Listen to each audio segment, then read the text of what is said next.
एक बार एक गुरुजी अचानक क्लास में आए और बच्चों से कहा कि बच्चों, आज मैं तुम्हारी परीक्षा लेने आया हूँ।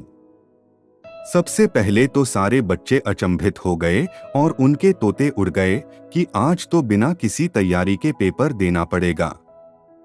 फिर गुरुजी बोल पड़े कि हड़बड़ाने की कोई जरूरत नहीं है, ये परीक्षा बहुत ही आसान होने वाली है।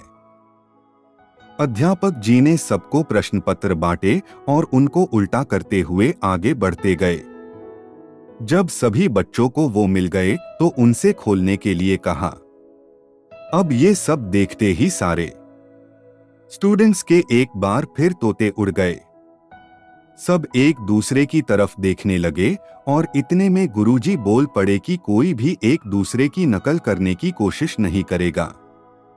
आपके पास सिर्फ 10 मिनट है। जो भी आपको इस चित्र से जो भी समझ में आता है वो आप इसमें लिखिए।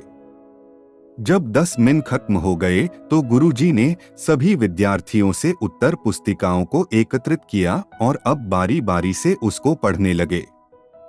किसी ने लिखा, काले बिंदु की आकृति साधारण है।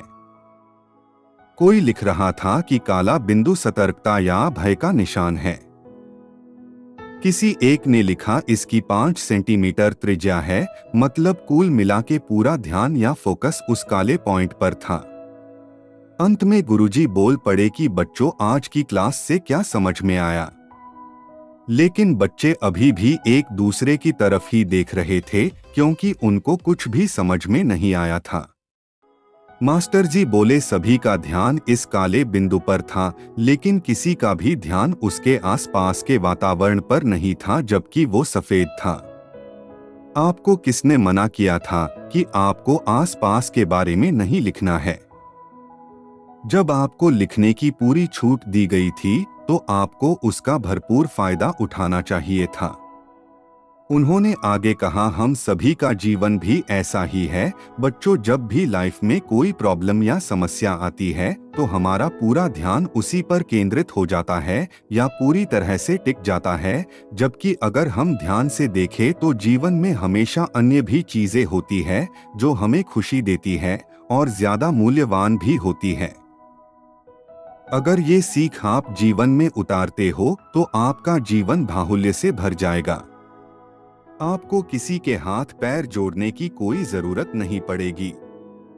खुशी हमेशा आपके पास होगी, क्योंकि ये हमेशा विचारों की गुणवत्ता पर निर्भर करती है। आशा करता हूं कि आपको ये वीडियो अच्छी लगी होगी। अगर आपको कोई विचार या सुझाव देने हो तो हमें कमेंट में बताएं। आपका कीमती समय देने के लिए दिल से शुक्रिया।